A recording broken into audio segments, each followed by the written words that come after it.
Bismillahirrahmanirrahim. Assalamualaikum warahmatullahi wabarakatuh. Alhamdulillahi rabbil alamin. Wa afdalus salati wa atammu taslimi ala sayyidil mursalin Nabiyyina wa syafi'ina wa habibina Muhammadin wa ala alihi wa ashabihi ajma'in. Allahumma anfa'na bima 'allamtana wa 'allimna ma yanfa'una wa zidna 'ilman ya 'alim. Allahumma faqihna fid din wa 'allimna ta'wil waj'alna minal ladzina yastami'una al-qawla fayattabi'una ahsanah. Allahumma arinal haqqa haqqan warzuqna ittiba'ah wa arinal batila batila warzuqna ijtinabah wa adkhilna birahmatika fi ibadikas salihin. Amma ba'du. Jamaah sekalian yang dirahmati Allah Subhanahu wa taala, kita lanjutkan lagi pembahasan kita tentang syarah Arba'in Nawawi rahimahullah taala yang ditulis oleh Syekh Dr. Mustafa Dib Al-Bugha dan Syekh Muhyiddin Mistu hafizahumallahu taala. Kita sampai pada hadis nomor 18 yang berjudul takwa kepada Allah dan akhlak terpuji. An Abi Dzarrin Jundub bin Junadata wa Abi Abdurrahman Muadz bin Jabal radhiyallahu anhuma an Rasulillah sallallahu alaihi wasallam qala ittaqillaha haitsuma kunta wa atbi'is sayyi'atal hasanata tamhuha wa khaliqin nasa bi khuluqin hasan. Rawahu Tirmidzi wa qala haditsun hasan wa fi ba'dhin nusakhi hasanun sahih. Yang artinya dari Abu Dzar, Jundub ibni Junadah dan Abu Abdurrahman Muadz bin Jabal radhiyallahu anhuma, semoga Allah meridhai mereka berdua. Keduanya berkata bahwa Rasulullah sallallahu alaihi wasallam bersabda, bertakwalah kepada Allah dimanapun kamu berada. Iringilah kesalahanmu dengan berbuat baik. Niscaya kebaikan itu menghapusnya. Dan pergaulilah manusia dengan akhlak yang terpuji. Hadis riwayat Tirmidzi, dan dia mengatakan hadis ini hasan. Bahkan beberapa kitab, maksudnya adalah beberapa naskah dari kitab ini, bukan kitab yang lain, tapi beberapa naskah dari kitab ini disebutkan bahwa hadis ini adalah hadis hasan sahih. Hadis ini memberikan kepada kita pelajaran tentang dua hal penting, yaitu bagaimana menjaga hubungan antara kita dengan Allah Subhanahu wa taala, dan juga bagaimana kita menjaga hubungan antara sesama kita, sesama manusia. Maka orang yang beruntung adalah orang yang bisa menjaga dua tali ini, yaitu tali ke atas vertikal kepada Allah Subhanahu wa taala dan tali ke samping horizontal kepada sesama manusia. Hablum minallahi wa hablum minan nas. Dua tali ini harus senantiasa dijaga oleh seorang muslim supaya dia bisa memperoleh kebahagiaan di dunia dan di akhirat. Salah satu saja dari tali ini tidak tersambung, maka dia tidak akan bisa memperoleh kebahagiaan yang sejati, yang sesungguhnya.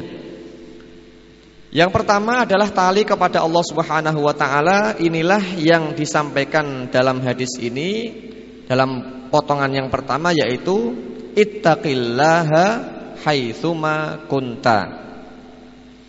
Bertakwalah kepada Allah dimanapun kalian berada.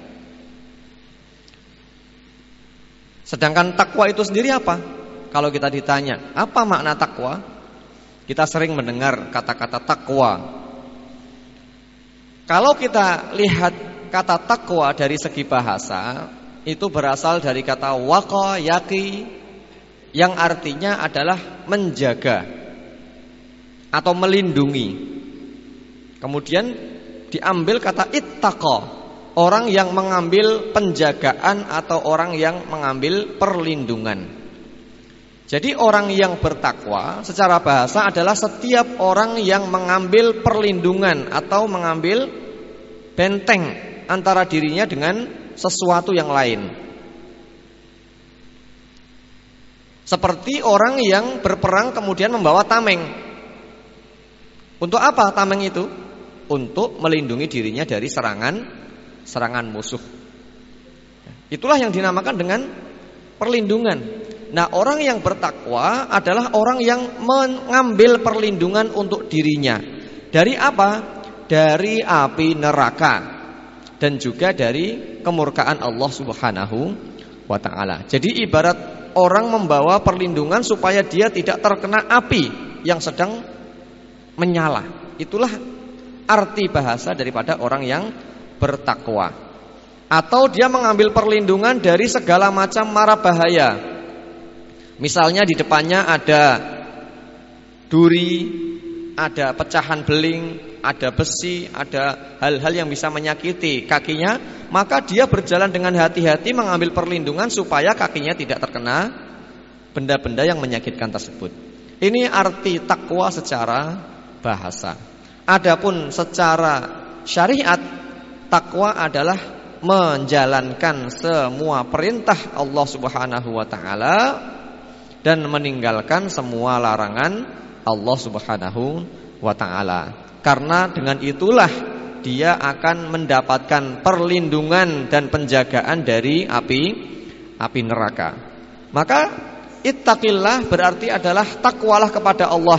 Laksanakanlah semua perintah Allah dan jauhilah semua larangan Allah Subhanahu wa ta'ala.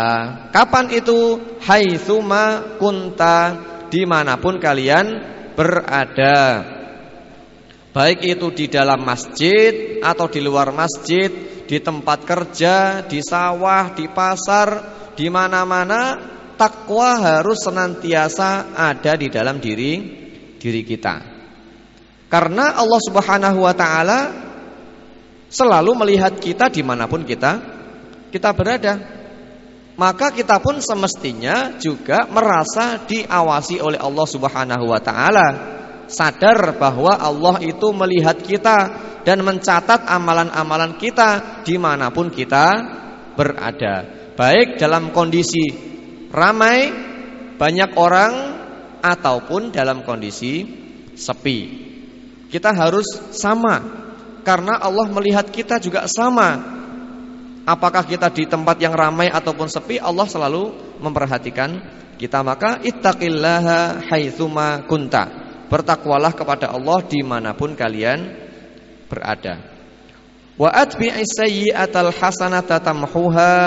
Kemudian pesan Nabi yang berikutnya adalah, dan iringilah perbuatan dosa, kesalahan itu dengan perbuatan baik, dengan ibadah, dengan amal soleh. Kenapa? Karena amal perbuatan yang baik itu bisa menghapus amal perbuatan yang buruk. Wa khaliqin nasa, yang ketiga, maka dan pergaulilah manusia dengan akhlak yang baik. Inilah yang dimaksud dengan hubungan sesama manusia. Setelah orang bertakwa kepada Allah Subhanahu wa ta'ala, hubungannya baik, ibadahnya baik, hatinya baik, maka selanjutnya dia harus memperbaiki hubungan dengan sesama manusia, dengan tetangganya, dengan orang tuanya, dengan istri dan suaminya, dengan anaknya, dengan kerabat-kerabatnya harus baik ya. Dia juga harus sama perhatiannya sebagaimana dia memperhatikan hubungannya dengan Allah Subhanahu wa ta'ala. Sababul wurud, latar belakang hadis ini, pesan Rasulullah sallallahu alaihi wasallam yang ditujukan kepada Abu Dzar radhiyallahu anhu dan Muadz bin Jabal radhiyallahu anhu ini disebutkan melalui berbagai jalur dan dalam berbagai kesempatan.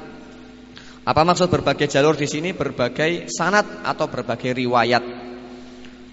Yang pertama, Ibnu Abdul Bar, beliau meriwayatkan dari Anas radhiyallahu anhu bahwa Nabi sallallahu alaihi wasallam mengutus Muadz bin Jabal ke Yaman. Untuk apa Muadz bin Jabal diutus ke Yaman? Untuk berdakwah, menjadi wakil Rasulullah di negeri Yaman. Karena dahulu beliau biasa mengutus para sahabat ke negeri-negeri yang lain untuk mengajari manusia atau masyarakat setempat tentang Islam. Maka Muadz bin Jabal oleh Nabi ini dikirim ke Yaman. Lalu beliau berkata, "Ya Muadz, wahai Muadz, bertakwalah kamu kepada Allah, pergaulilah manusia dengan akhlak yang terpuji. Jika kamu melihat," ini bukan melihat tapi melakukan, "idza amilta sayyi'atan," itu artinya jika kamu melakukan kesalahan. Itu diganti terjemahnya, yang tepat adalah melakukan. Amiltah sayyi'atan fa'atbi'ha hasanatan. Jika kamu melakukan kesalahan, ikutilah dengan kebaikan. Maksudnya disusul dengan kebaikan. Muadz lalu berkata, "Ya Rasulullah, ucapan tiada atau tidak ada Tuhan selain Allah, apakah termasuk kebaikan?" Maksudnya adalah la ilaha illallah, apakah itu termasuk kebaikan? Maka beliau menjawab, kalimat itu merupakan kebaikan yang paling tinggi derajatnya. Apa maksudnya ini?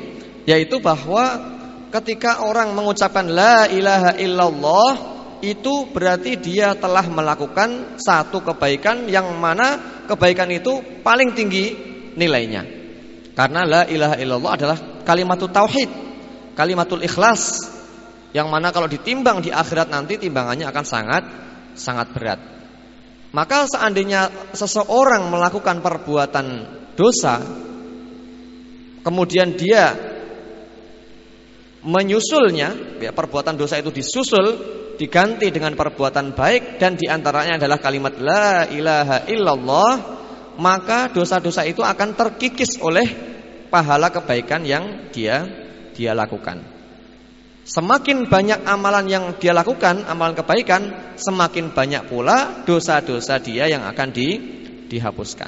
Maka ini merupakan salah satu cara supaya kita bisa terbebas dari dosa. Kalau menghindari dosa memang sulit, menghindari salah juga sulit. Bahkan tidak mungkin orang tidak salah. Pasti dia pernah bersalah. Karena Nabi pernah bersabda, kullu bani adama khatta'un, setiap anaknya Adam, yaitu manusia, itu banyak salahnya. Khatta'un, bukan hanya sekali dua kali, tapi banyak salahnya, sering keliru. Wa khairul khatta'in, tapi sebaik-baik orang yang sering berbuat salah, kata Nabi, adalah at-tawwabun, yang paling sering bertaubat. Karena apa? Setiap dia melakukan kesalahan, dia bertaubat, maka kesalahan itu akan dihapus, diampuni oleh Allah Subhanahu wa ta'ala. Kemudian dia melakukan kesalahan lagi, baik kesalahan yang sama atau kesalahan lain, kemudian dia bertaubat lagi, beristighfar, diganti dengan amalan soleh, maka dosanya akan dihapus lagi, dan seterusnya. Sehingga seolah-olah dia ketika meninggal dunia sudah impas, antara dosanya dengan amal solehnya sudah sama, ya. Kalau orang amal solehnya lebih banyak daripada dosanya, maka dia akan masuk ke dalam surga, meskipun cuma selisih sedikit. Jadi di hari kiamat nanti amalan setiap manusia itu akan saling memotong, ya. Yang dosa ditaruh di satu sisi, yang pahala ditaruh di satu sisi, yang lainnya kemudian ditimbang, ya. Setiap ada dosa ditaruh di situ, kemudian menjadi semakin berat. Ada pahala lagi ditaruh di sisi yang satunya lagi, kemudian menjadi berat. Tinggal dilihat mana yang terakhir paling berat. Kalau yang paling berat adalah timbangan amal kebaikannya, meskipun cuma selisih sedikit saja, maka dia akan masuk ke dalam surga. Fa amma man thaqulat mawazinuhu fahuwa fi 'ishatin radiyah. Barang siapa yang berat timbangan amalan kebaikannya, maka dia akan hidup dalam kehidupan yang diridhoi, kehidupan yang bahagia. Wa amma man khaffat mawazinuh, tapi orang yang timbangan amal kebaikannya itu ringan, kalah dengan dosa-dosanya, fa ummuhu hawiyah, maka tempat tinggalnya adalah hawiyah. Wa ma adraka ma hiyah, tahukah kamu apa itu hawiyah? Narun hamiyah, neraka yang menyala-nyala. Jadi nanti di hari kiamat kita akan mengetahui mana di antara amal kita itu yang lebih berat, apakah amal kebaikan atau amal keburukan. Maka perlunya kita memperbanyak amal kebaikan itu adalah untuk menghapus dosa-dosa kita, untuk mengimbangi ya beratnya dosa-dosa yang pernah kita lakukan. Dan Allah Subhanahu wa taala itu sangat karim, sangat derma, ya lomo.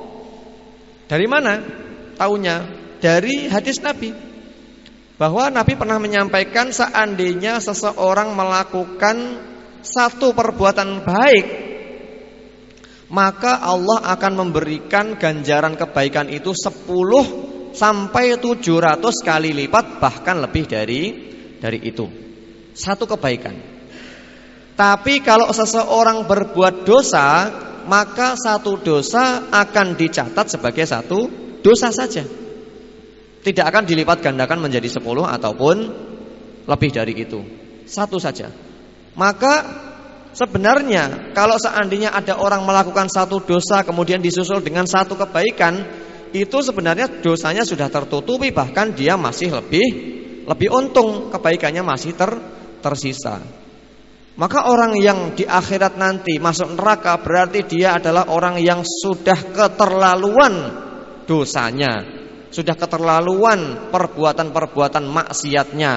Berarti maksiatnya jauh lebih banyak dibandingkan dengan amal kebaikannya. Karena kalau satu kebaikan banding 10 sampai 700 bahkan lebih dari itu, sedangkan kejelekan cuma dihitung satu saja, kalau sampai dia masuk neraka berarti perbandingan itu sangat tidak seimbang sekali. Ya, berarti kejahatannya sangat banyak sekali. Ya, sudah keterlaluan, sudah tidak bisa dimaafkan lagi. Maka perlunya kita untuk beramal sebanyak-banyaknya adalah untuk itu. Karena kita tidak tahu. Dan yang namanya amalan itu punya berat. Seperti benda. Ada yang berat benda itu ringan, ada yang benda itu beratnya berat, ya, punya massa. Ada 1 kilo, 2 kilo, 3 kilo. Begitu juga dengan dosa. Dosa itu tidak sama, ada beratnya.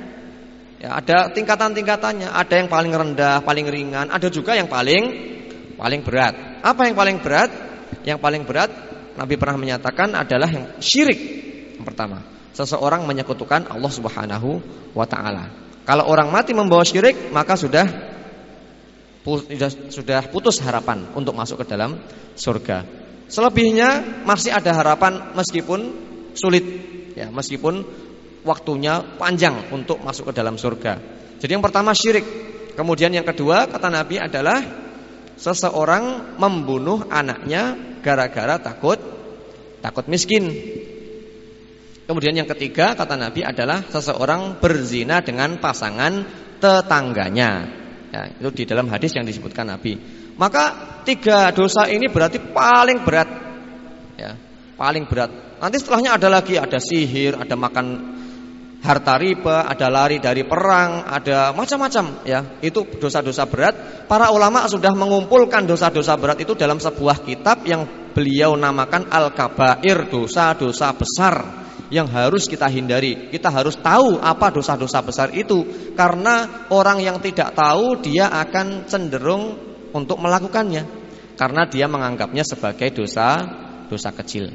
Maka kita harus tahu itu. Mudah-mudahan kita nanti bisa mengkaji apa saja dosa-dosa besar yang harus kita hindari. Ala kulli hal, kalau sudah Allah melarang sebaiknya kita tinggalkan, tidak usah dipikir apakah itu dosa besar ataupun dosa kecil. Dan kalau ternyata pernah kita lakukan, maka segera kita susul dosa kita itu dengan ibadah, dengan amal ketaatan, supaya bisa menghapus ya. Dulunya misalnya suka mabuk-mabukan, mendem, suka main perempuan, suka berjudi misalnya, kemudian dia bertobat, maka dia harus segera mengganti ya dosa-dosanya yang dulu itu dengan amal kebaikan. Mudah-mudahan Allah Subhanahu wa taala berkenan menerima taubatnya dan mengampuni semua kesalahannya. Ini pesan Rasulullah sallallahu alaihi wasallam. Yang kedua, Imam Ahmad meriwayatkan bahwa Abu Dzar radhiyallahu anhu berkata kepada Rasulullah sallallahu alaihi wasallam, "Wahai Rasulullah, ajarkan kepadaku satu perbuatan yang bisa mendekatkanku ke surga dan menjauhkanku ke neraka." Rasulullah menjawab, "Jika kamu melakukan kejelekan, maka lakukanlah kebaikan, karena kebaikan tersebut akan dilipat gandakan menjadi 10 kali lipat." Saya berkata, yaitu Abu Dzar yang berkata, "Wahai Rasulullah, apakah kalimat la ilaha illallah termasuk kebaikan?" Rasulullah menjawab, "Kalimat tersebut kebaikan yang paling tinggi derajatnya." Jadi kalau orang berbuat salah kemudian dia mengatakan la ilaha illallah dengan penuh penghayatan, ya penuh perenungan, memahami maknanya bahwa tidak ada yang disembah di dunia ini kecuali hanya Allah Subhanahu wa taala, tidak ada yang berhak ditaati, tidak ada yang berhak dicintai kecuali hanya Allah Subhanahu wa taala, maka itulah kebaikan yang paling tinggi derajatnya. Mufradatul hadis tidak perlu kita baca, tadi sudah kita bahas. Sekarang fiqhul hadis, kandungan hadis. Yang pertama, manusia adalah khalifah di bumi. Allah Subhanahu wa taala menciptakan manusia dan memberi nikmat yang sangat banyak dan tidak terhitung. Lalu Allah Subhanahu wa taala memilih di antara manusia para rasul. Mereka mendapatkan wahyu dari langit untuk menjelaskan jalan kebaikan dan kebahagiaan. Allah Subhanahu wa taala menyuruh segenap manusia untuk menyembahnya semata dan tidak menyekutukannya dengan suatu apapun. Allah juga memerintahkan agar mereka melaksanakan apa yang diperintahkan, menjauhi semua yang dilarang, dan bersegera melakukan kebaikan, menahan diri dari semua perbuatan mungkar, berusaha mewujudkan kebahagiaan bagi seluruh manusia, bersikap penuh kasih, saling bekerja sama, penuh persaudaraan, berusaha mengulurkan tangan untuk membantu saudaranya yang lain, menghiasi diri dengan akhlak yang terpuji, memiliki jiwa yang baik dan ucapan yang penuh kearifan dan kelembutan. Dengan semua hal di atas, manusia akan mendapatkan kemenangan, kebahagiaan dunia dan akhirat. Dan kekhalifahan mereka di bumi pun terrealisasi. Apa arti khalifah? Khalifah artinya adalah pengganti. Jadi manusia diciptakan oleh Allah Subhanahu wa taala di bumi ini adalah sebagai pengganti Allah Subhanahu wa taala untuk mengurusi bumi. Karena Allah Subhanahu wa taala dahulu menawarkan tawaran ini kepada langit, kepada bumi, kepada gunung, tapi semuanya menolak. Dan yang menerima hanyalah manusia. Maka manusia yang kemudian dijadikan khalifah oleh Allah Subhanahu wa ta'ala, pengganti. Kekhalifahan itulah yang membuat Adam lebih tinggi kedudukannya dibanding malaikat. Jadi para nabi itu kedudukannya di atas malaikat. Maka manusia itu terbagi menjadi dua. Ada manusia yang derajatnya lebih tinggi daripada malaikat. Tapi ada juga manusia yang derajatnya lebih rendah daripada hewan ternak. Ya. Tergantung amal perbuatannya. Kalau manusia dia beribadah dengan baik kepada Allah Subhanahu wa taala, taat kepada Allah, menjalankan perintahnya dan menjauhi larangannya, maka mereka derajatnya akan naik, bahkan di atas para malaikat. Mereka itulah para nabi, orang-orang yang siddiqin, orang-orang solihin. Akan tetapi kalau manusia tidak pernah peduli dengan perintah Allah, larangan Allah, dia hidup sesuka hatinya mengikuti hawa nafsunya, maka dia akan turun derajatnya sampai di bawah hewan ternak. Laqad khalaqnal insana fi ahsani taqwim. Sungguh kami telah menciptakan manusia itu dalam bentuk yang paling baik. Tsumma radadnahu asfala safilin. Kemudian kami turunkan, kami jatuhkan derajatnya dia di bawah orang-orang yang sudah di bawah, ya. Sudah paling bawah. Ada orang yang semacam itu. Illal ladzina amanu wa amilus sholihat, kecuali orang-orang yang beriman dan beramal soleh. Falahum ajrun ghairu mamnun, maka mereka itu memperoleh pahala yang tidak terbatas, ya, yang diharapkan. Ada juga ayat yang lain, ya, ulaika kal an'ami bal hum adall. Orang-orang yang diberikan hati oleh Allah tapi tidak dipakai hatinya, diberikan mata tidak digunakan untuk melihat ayat-ayat Allah, diberikan telinga tidak digunakan untuk mendengarkan ayat-ayat Allah, maka mereka itu kata Allah seperti binatang ternak, bahkan lebih rendah derajatnya daripada binatang ternak, ya. Nah, ini maka Nabi Adam kenapa menjadi tinggi di atas malaikat? Karena beliau taat kepada Allah Subhanahu wa taala. Allah Subhanahu wa taala berfirman, dan ketika kami perintahkan kepada malaikat untuk sujud kepada Adam, maka mereka semua segera sujud. Al-Baqarah ayat 34. Inilah yang dipesankan Rasulullah sallallahu alaihi wasallam kepada kita dalam hadis di atas, yaitu supaya kita menjadi makhluk yang mulia, yang tinggi derajatnya, bahkan kalau bisa di atas malaikat. Yang kedua, pesan yang abadi. Betapa indahnya pemberian yang diterima dua sahabat di atas, pemberian yang didengar langsung dari sang murabbi, yaitu pembimbingnya Nabi Muhammad SAW. Pada awalnya pesan ini hanya untuk mereka berdua, yaitu Mu'adz bin Jabal dan Abu Dzar. Kemudian menjadi bimbingan dan nasihat bagi seluruh umat, karena berisi kebaikan dan manfaat yang sangat besar di dalamnya, yang bisa mewujudkan kebahagiaan manusia di dunia dan di akhirat. Pesan yang agung mencakup seluruh hak Allah Subhanahu wa taala dan hak hambanya, ya, dari hak kepada Allah yaitu takwa, dan hak kepada sesama manusia yaitu akhlak yang baik. Yang ketiga, takwa adalah jalan keselamatan. Taujih atau nasihat yang paling terpenting bagi kita dalam hadis ini adalah pertama, takwa kepada Allah Subhanahu wa taala. Takwa merupakan sumber semua kebaikan dan pencegah segala keburukan. Dengan takwa seorang mukmin akan mendapatkan pertolongan dari Allah. Karena Allah berfirman, sesungguhnya Allah beserta orang-orang yang bertakwa dan orang-orang yang berbuat kebaikan. Allah Subhanahu wa taala juga menjanjikan kepada mereka rezeki yang baik dan jalan keluar dari semua kesulitan.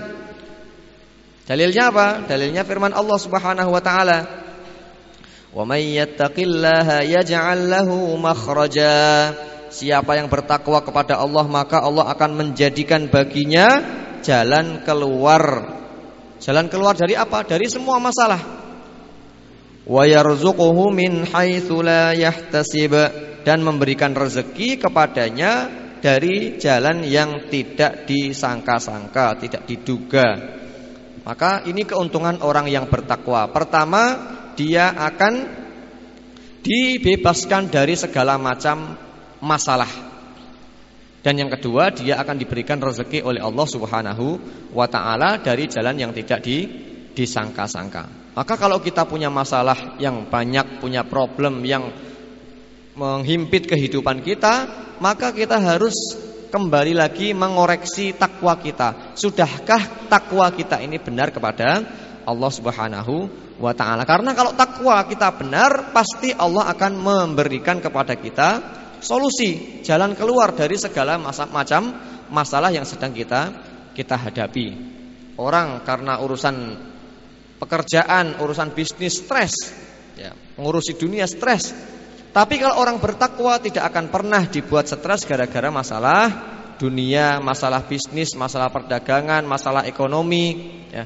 Dia tidak akan pernah mengeluh tentang semua itu karena dia yakin, dia percaya bahwa rezeki adalah tanggung jawab Allah Subhanahu wa taala. Allah yang telah berjanji akan memberikan rezeki kepada seluruh makhluknya. Wa ma min dabbatin illa 'alallahi rizquha.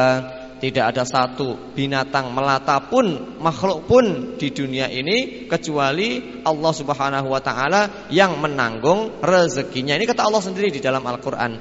Maka orang yang bertakwa dia selalu tenang. Ada masalah dia selalu kembali kepada Allah. Kemudian tidak lama setelah itu pun Allah akan memberikan solusi kepadanya. Maka ini ya kunci kebahagiaan di dalam hidup. Yang kedua adalah dia akan diberikan rezeki dari jalur yang tidak disangka-sangka. Dan cerita-cerita, kisah-kisah nyata tentang orang-orang yang kembali kepada Allah, yang bertakwa kepada Allah, kemudian diselesaikan masalah ekonominya, banyak tidak terhitung. Ada seorang pegawai bank, dia setelah tahu bahwa banknya itu banyak melakukan transaksi riba, kemudian dia mulai gelisah, dia mulai khawatir, membaca tentang riba kok mengerikan sekali, kemudian dia takut, akhirnya dia memutuskan untuk keluar dari pekerjaannya. Tapi dia yakin bahwa Allah Subhanahu wa taala tidak akan menelantarkannya. Dan ternyata benar. Baru dia tinggalkan pekerjaannya, dia kemudian ditawari kerja di tempat yang lain yang halal, yang tidak ada transaksi riba, meskipun gajinya turun setengahnya, ya setengahnya itu menjadi kafarat, menjadi penebus dosa-dosanya, sehingga dia tetap mendapatkan rezeki dari Allah Subhanahu wa taala meskipun mungkin penghasilannya menjadi berkurang. Itu adalah sebagai tebusan daripada dosa-dosanya yang telah lalu. Allah Subhanahu wa taala tidak akan pernah menelantarkan orang yang bertakwa. Kalau kita bertakwa, komitmen melakukan perintah Allah, menjauhi larangannya, pasti akan datang pertolongan dari Allah Subhanahu wa taala. Harus yakin itu. Kalau tidak yakin tidak datang pertolongan itu. Kalau cuma ragu-ragu, coba-coba tidak akan bisa. Harus dengan penuh keyakinan, tinggalkan semua maksiat, semua dosa, baru kemudian Allah akan menurunkan pertolongannya kepada kita. Dengan takwa mereka juga akan dilindungi dari muslihat musuh. Wa in tasbiru wa tattaqu la yadurrukum kaiduhum syai'a. Ya. Dan jika kamu memperoleh kebaikan, niscaya mereka bersedih hati. Mereka maksudnya adalah orang-orang kafir. Tetapi jika kamu mendapat bencana, mereka bergembira. Tapi jika kamu bersabar dan bertakwa, niscaya tipu daya mereka sedikit pun tidak akan mendatangkan kemudaratan kepadamu. Maka orang yang bertakwa dengan sungguh-sungguh, dia akan dilindungi oleh Allah Subhanahu wa taala dari segala macam kemudaratan atau dari segala macam serangan musuh, ya. Baik yang bersifat fisik maupun yang bersifat maknawi, kecuali yang memang sudah ditakdirkan oleh Allah kepadanya, ya. Karena Allah Subhanahu wa taala juga kadang-kadang mentakdirkan sebuah cobaan, sebuah musibah, sebuah ujian kepada hambanya untuk menaikkan derajatnya. Tapi kalau Allah tidak akan menakdirkan, Allah akan melindungi hamba-hambanya yang bertakwa dari kejahatan makhluk. Apalagi di negeri Indonesia banyak orang yang masih melakukan praktek-praktek yang diharamkan di dalam syariat. Perdukunan, kemudian santet, sihir dan sebagainya. Ya masih banyak di negeri kita. Maka satu-satunya cara untuk menangkal semua itu hanya takwa. Kita kembali kepada Allah Subhanahu wa taala. Tidak bisa sihir dibalas dengan sihir, tidak bisa santet dibalas dengan santet. Akan masuk lubang setan kalau begitu. Ya, tidak akan bisa keluar. Tapi kalau pengen selamat dari itu semuanya, maka kita harus kembali kepada Allah Subhanahu wa taala, karena yang bisa menahan, menghalang-halangi serangan-serangan semacam itu hanyalah Allah Subhanahu wa taala. Nah, ini banyak sekali ayat dan hadis yang memuat keutamaan takwa dan betapa besar dampak positif yang akan dipetik. Hal ini tidaklah mengherankan karena ketakwaan adalah jalan orang-orang mukmin, juga akhlak para nabi dan rasul. Allah Subhanahu wa taala berfirman, mereka itulah orang-orang yang telah diberi petunjuk oleh Allah, maka ikutilah petunjuk mereka. Takwa juga sesuatu yang dipesankan Allah kepada semua hambanya, baik yang terdahulu maupun yang akan datang, dari zaman Nabi Adam sampai manusia akhir zaman nanti, semuanya mendapatkan pesan dari Allah untuk bertakwa kepada Allah. Barang siapa yang komitmen dengannya maka ia beruntung, dan barang siapa yang menolak maka akan binasa dan merugi. Allah Subhanahu wa taala berfirman, dan sungguh kami telah pesankan atau memerintahkan kepada orang-orang yang diberi kitab sebelum kamu dari kalangan Bani Israel ataupun sebelumnya, dan juga kepada kamu, bertakwalah kepada Allah. Tetapi jika kamu kafir, maka ketahuilah sesungguhnya apa yang di langit dan apa yang di bumi hanyalah kepunyaan Allah, dan Allah Maha Kaya lagi Maha Terpuji. Kenapa Allah Subhanahu wa taala mengaitkan takwa dengan masalah apa yang di langit dan apa yang di bumi kepunyaan Allah Subhanahu wa taala? Karena biasanya orang yang melanggar aturan Allah itu dia tergoda dengan kenikmatan dunia. Orang melakukan korupsi karena dia khawatir kalau tidak korupsi dia tidak bisa hidup atau dia akan rugi. Orang mencuri karena dia tidak yakin bahwa Allah bisa memberikan rezeki kepadanya lewat jalan yang halal. Dia tergoda dengan dunia sehingga dia melakukan pelanggaran itu. Tapi Allah menjelaskan, kalau kamu bertakwa, ya, maka Allah akan mampu memberikan kepada kamu jauh yang lebih baik daripada yang haram. Dan kalau kamu ternyata tidak mau bertakwa, kamu kafir, maka sebenarnya langit dan bumi ini kepunyaan Allah Subhanahu wa taala. Maka kenapa kamu justru malah mengkafiri Allah Subhanahu wa taala yang menciptakan langit dan bumi dan segala yang ada di dalamnya? Nah, ini kaitannya antara takwa dengan apa yang di langit dan di bumi adalah milik Allah. Yang keempat, sekarang hakikat takwa. Takwa adalah kata yang singkat namun penuh dengan makna, mencakup semua yang dibawa oleh Islam, baik itu dalam bidang akidah, ibadah, muamalah, dan akhlak. Akidah artinya keyakinan, ibadah artinya amalan, muamalah artinya interaksi dengan sesama, dan akhlak artinya perangai atau budi pekerti. Allah Subhanahu wa taala berfirman, bukanlah menghadapkan wajahmu ke arah timur dan barat itu suatu kebajikan, akan tetapi sesungguhnya kebajikan itu ialah beriman kepada Allah, hari kemudian, malaikat-malaikat, kitab-kitab, nabi-nabi, dan memberikan harta yang dicintainya kepada kerabatnya, anak-anak yatim, orang-orang miskin, musafir yang memerlukan pertolongan, dan orang-orang yang meminta-minta, dan memerdekakan hamba sahaya atau budak, mendirikan sholat dan menunaikan zakat, dan orang-orang yang menepati janjinya apabila ia berjanji, dan orang-orang yang sabar dalam kesempitan, penderitaan, dan dalam peperangan. Mereka itulah orang-orang yang benar imannya, dan mereka itulah orang-orang yang bertakwa. Mungkin kita bertanya, apa maksudnya bukanlah menghadapkan wajahmu ke arah timur dan barat itu suatu kebajikan? Ini ada sejarahnya, ya, ayat ini, yaitu dahulu umat Islam melaksanakan sholat itu menghadap ke Baitul Maqdis di Palestina, ya, yang sekarang sedang dikuasai oleh Zionis Israel. Di sana ada Masjid Al-Aqsa atau disebut dengan Baitul Maqdis. Dahulu umat Islam, ya, di zaman Rasulullah SAW awal mendapatkan wahyu, mereka melaksanakan sholat menghadap ke Baitul Maqdis. Kalau dari Makkah berarti arahnya kira-kira utara, agak serong sedikit. Lalu kemudian turun perintah dari Allah Subhanahu wa taala agar umat Islam menghadapkan wajahnya ke Baitul Haram, yaitu di Makkah, ya, di Ka'bah. Maka kemudian umat Islam berbalik arah dari semula sholat menghadap ke Palestina, balik ya putar haluan menuju ke Makkah di Baitul Haram, Masjidil Haram. Melihat itu, orang-orang Yahudi kemudian mengejek orang-orang Islam. Kamu itu bagaimana orang Islam? Ibadah kok tidak tetap, ibadah kok pelin-pelan. Kemarin sholat menghadap ke utara, sekarang sholat menghadap ke selatan. Kok nggak pasti? Gimana ajaran kamu itu? Ya kan? Mereka mengejek kita. Padahal itu adalah perintah dari Allah Subhanahu wa Ta'ala.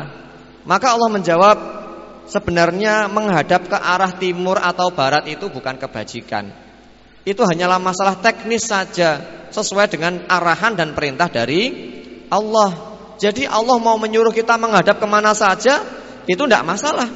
Kalau Allah menyuruh menghadap ke timur, ya kita ke timur. Allah menyuruh ke barat, ya ke barat, ke utara, ke selatan, ke selatan. Bukan itu kebajikan, kata Allah Subhanahu wa Ta'ala. Itu murni perintah dari Allah. Tapi kebajikan yang sebenarnya adalah baru kemudian disebutkan beriman kepada Allah. Jadi orang kalau nggak beriman kepada Allah, tidak mungkin akan mendapatkan kebaikan. Kemudian hari kiamat, malaikat dan seterusnya, ya, iman kepada rukun iman yang keenam, enam-enamnya itu semuanya. Kemudian setelah itu berinfak, memberikan harta. Ya, setelah beriman kepada Allah Subhanahu wa Ta'ala, hubungan baik kepada yang di atas, kemudian hubungan baik kepada yang di bawah dengan sesamanya. Memberikan harta kepada kerabat, anak yatim, musafir dan seterusnya tadi, itulah yang dinamakan dengan takwa. Maka orang yang bisa mewujudkan semua itu, orang itulah yang disebut dengan orang yang bertakwa. Jadi takwa bukanlah kata-kata kosong tanpa bukti. Takwa adalah amal perbuatan dalam rangka ketaatan kepada Allah Subhanahu wa Ta'ala dan tidak melakukan maksiat kepadanya. Para salafus soleh, orang-orang soleh terdahulu mendefinisikan takwa dengan menaati Allah dan tidak maksiat, selalu berzikir dan tidak lupa, senantiasa bersyukur dan tidak kufur. Ini salah satu definisi takwa. Mereka para salafus soleh benar-benar telah melakukan dan komitmen dengan pengertian yang mereka pahami tanpa mengenal tempat dan kondisi. Semua itu dilaksanakan sebagai realisasi dari perintah Allah Subhanahu wa Ta'ala untuk menyambut panggilannya. Allah Subhanahu wa Ta'ala berfirman, hai orang-orang yang beriman, bertakwalah kepada Allah dengan sebenar-benar takwa kepadanya, dan janganlah sekali-kali kamu mati melainkan dalam keadaan beragama Islam. Yang kelima, kesempurnaan takwa. Di antara yang menyempurnakan takwa adalah menjauhi syubhat dan sesuatu yang bercampur dengan barang haram. Dalam sebuah hadis, barang siapa yang menghindari syubhat, maka ia telah menjaga kebersihan agama dan kehormatannya. Hadis riwayat Bukhari dan Muslim. Termasuk dalam masalah ini adalah meninggalkan beberapa hal yang sebenarnya dibolehkan, tapi dikhawatirkan dapat membawa ke arah yang diharamkan. Imam Tirmidzi dan Ibnu Majah meriwayatkan bahwa Nabi SAW bersabda, tidaklah seorang hamba mencapai derajat muttaqin, yaitu orang-orang yang bertakwa, sehingga ia meninggalkan apa-apa yang sebenarnya tidak mendatangkan dosa karena khawatir bisa mendatangkan dosa. Ya. Apa contohnya? Contohnya banyak. Di antaranya misalnya seseorang di malam hari ngelembur, bergadang. Apa hukumnya bergadang? Boleh-boleh saja kalau tidak berdampak negatif, ya kan? Dia mau bergadang bahas apa. Tapi kalau orang bergadang kemudian besoknya ya tidak sholat subuh, atau sholat subuhnya pas sudah terbit matahari, maka bergadang itu harus ditinggalkan kalau dia memang ingin bertakwa. Ya, meskipun boleh, tapi dia khawatir kalau melakukan perbuatan itu nanti dia akan terjerumus pada perbuatan yang dilarang. Ya. Mau minum sesuatu, ya, kemudian minuman itu meragukan, sepertinya ada campuran cairan yang tidak diperbolehkan. Ya. Maka pada hakikatnya minuman ya, selama kita tidak mengetahui bahwa itu haram, boleh diminum, ya. Tapi karena dia khawatir, karena yang punya minuman ini orang yang tidak peduli dengan minumannya, tidak peduli dengan halal haram, maka kemudian dia menghindari minuman tersebut, tidak meminumnya karena khawatir kalau ada benda-benda yang diharamkan oleh Allah Subhanahu wa taala. Ini adalah contoh-contoh meninggalkan hal-hal yang diperbolehkan, khawatir kalau ternyata itu diharamkan. Dulu ada salah seorang soleh di zaman dahulu. Dia pergi ke masjid kemudian melakukan sholat. Setelah sholat dia pulang ke rumah. Sampai di rumah dia kehilangan dompetnya, kantongnya yang di dalamnya ada uangnya. Kemudian dia mencarinya lagi di jalan sampai di masjid. Kemudian di masjid dia melihat kantong yang berisi uang, yang persis dengan kantongnya dia, sama persis. Kemudian dia mau mengambil. Setelah dipegang kemudian dia teringat, bisa jadi kantong ini bukan punya saya. Kemudian dia taruh lagi kantong itu, padahal saat itu tidak ada orang. Dari masjid sampai rumah kemudian kembali ke masjid lagi tidak ada orang.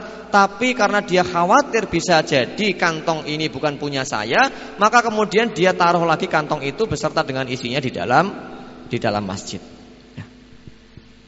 Padahal dia tahu persis kantongnya seperti itu, talinya begitu, cara mengikatnya begitu, warnanya begitu. Tapi kan ada satu, ya, pikiran bahwa bisa jadi ini punya orang yang kebetulan sama, kemudian diletakkan di masjid, maka dia tidak mau mengambil dan kemudian pulang ke rumah. Tentu saja zaman dahulu belum ada KTP.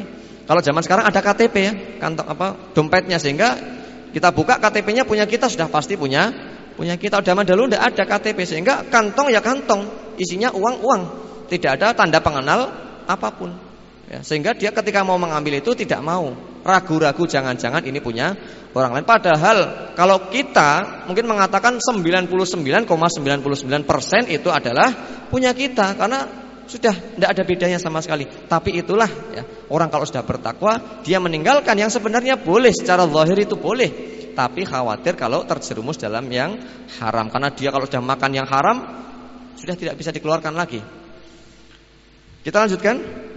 Hasan Al-Basri berkata, sifat takwa senantiasa melekat pada seorang yang bertakwa selama ia meninggalkan banyak hal yang sebenarnya halal karena khawatir haram. Dahulu pernah saya ceritakan tentang Imam Nawawi yang selama di kota Damaskus tidak mau makan buah-buahan dari kebun di kota itu.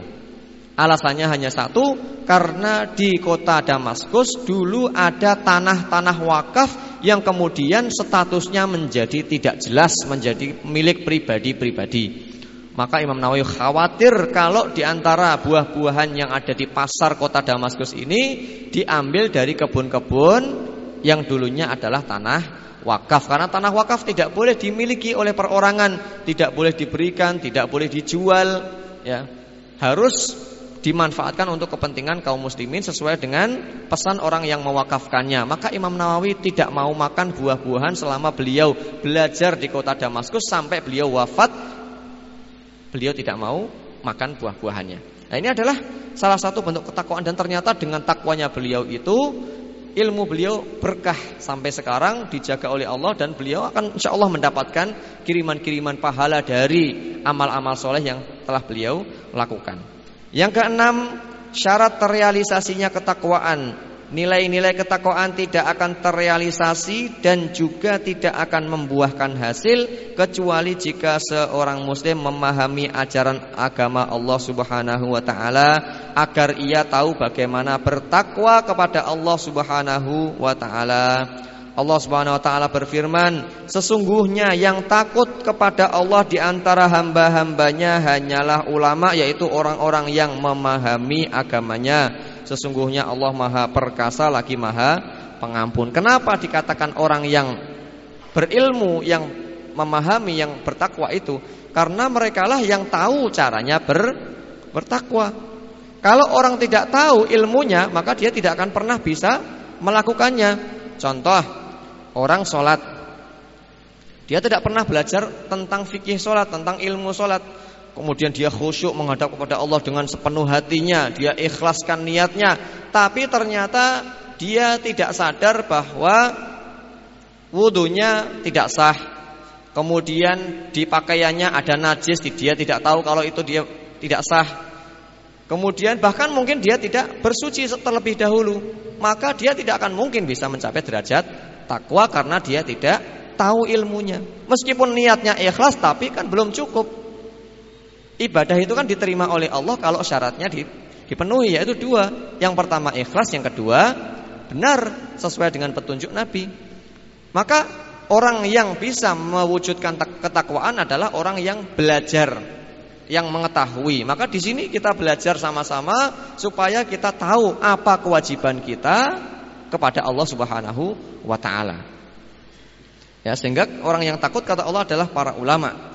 Sebab orang yang tidak memahami tidak akan mengetahui apa yang wajib ia lakukan dan apa yang wajib ia tinggalkan. Karena itu ilmu adalah ibadah yang paling afdol. Jadi Bapak Ibu semua duduk di sini membawa kitab, mengkaji, mendengarkan, membaca, ini adalah amalan yang paling afdol. Karena ini adalah jalan menuju ketakwaan. Tanpa ilmu tidak akan bisa sampai pada takwa. Meskipun ilmu saja belum cukup, karena ilmu kalau tidak diamalkan juga tidak ada gunanya. Tapi setidaknya kita sudah mengambil satu langkah, yaitu ilmu. Maka tugas kita setelah ini adalah mengamalkan ilmu yang telah kita pelajari. Jalan yang menghubungkan ke surga dan tanda bahwa seseorang menginginkan kebaikan. Rasulullah SAW bersabda, keutamaan seorang ulama, yaitu orang yang berilmu, atas abid, yaitu orang ahli ibadah, seumpama keutamaanku atas orang yang paling rendah imannya di antara kalian. Hadis riwayat Tirmidzi, itu bukan Muslim, diganti hadis riwayat Tirmidzi.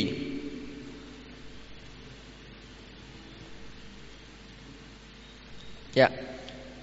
Sabda beliau yang lain menyebutkan, barang siapa yang menempuh sebuah jalan untuk menuntut ilmu, maka Allah akan memudahkannya jalan menuju surga. Ini janji Allah. Karena ilmu akan menuntun seseorang kepada surga. Maka Bapak Ibu sekalian, kalau punya anak, punya cucu, arahkan anak dan cucu kita untuk mempelajari agama terlebih dahulu sebelum mempelajari yang lain-lain. Berikan kepada mereka pemahaman tentang agama, bekal yang cukup, pondasi yang kuat, supaya nanti ketika mereka dewasa, mereka bisa menjaga dirinya. Kadang-kadang orang kalau tidak memahami seperti ini, dia tidak tahu prioritas hidup. Anaknya tidak bisa matematika, dia marah-marah, dia bersedih. Anaknya tidak pintar bahasa Inggris, dia marahi, dia bersedih karena nilai bahasa Inggrisnya rendah. Tapi anaknya tidak pernah bisa ngaji, dia tidak peduli. Anaknya enggak pernah sholat, dia tidak peduli. Anaknya enggak diperhatikan akhlaknya, adabnya, pergaulannya dengan teman-temannya, dia tidak pernah peduli. Ini kebalik, ini terbalik. Seharusnya orang tua memperhatikan pertama masalah agamanya, ya. Kalau agamanya sudah benar, baru kemudian yang lain-lainnya. Maka anak-anak kita seharusnya prestasi yang kita tanamkan kepada mereka, yang pertama kali, ya, yang paling utama adalah prestasi akhlak. Nak, kamu tidak apa-apa ranking 1 dari belakang, kamu tidak apa-apa nilaimu seberapapun, tapi yang penting akhlak kamu harus baik, sholat kamu harus dijaga, ngajimu harus lancar, kalau bisa ngapal Quran. Mudah-mudahan semua itu nanti akan menjadikan derajatmu tinggi di hadapan Allah Subhanahu wa ta'ala. Kalau memang dia ditakdirkan akan menjadi orang yang pandai dalam ilmu kauniyah, maka Allah akan memudahkan jalurnya. Apakah berarti kalau orang belajar di pesantren dia tidak bisa jadi dokter? Belum tentu. Adik kelas saya jadi dokter sekarang, tapi dokter yang hafal Quran. Adik kelas saya juga sama, masih ya satu angkatan pas, sekarang jadi insinyur, kuliah di Taiwan, ya, dapat beasiswa, lulus dari ITS ke Taiwan. Yang di ITB juga banyak, yang di UGM juga banyak. Tapi alhamdulillah mereka semuanya sudah punya bekal yang kuat, sehingga meskipun lingkungannya seperti apapun yang mereka hadapi, mereka tetap bisa bertahan mencari komunitas-komunitas, ya muslim, komunitas-komunitas jamaah yang bisa menguatkan satu sama sama lain. Maka ini ya anak-anak kita harus kita arahkan supaya mereka belajar agama terlebih dahulu, baru kemudian setelah mereka baik agamanya silahkan mau mengambil apapun, insya Allah akan baik jadinya. Kalau jadi dokter-dokter yang baik, jadi pedagang-pedagang yang baik, jadi pegawai-pegawai yang jujur, jadi pilot-pilot yang baik, semuanya akan baik kalau agamanya baik. Dalam hadis yang lain, barang siapa yang dikehendaki Allah menjadi baik, maka Allah akan memudahkannya dalam memahami ajaran agama. Muttafaqun alaih. Yang ketujuh, taubat dan bersegera dalam melakukan kebaikan adalah akhlak seorang mukmin yang bertakwa.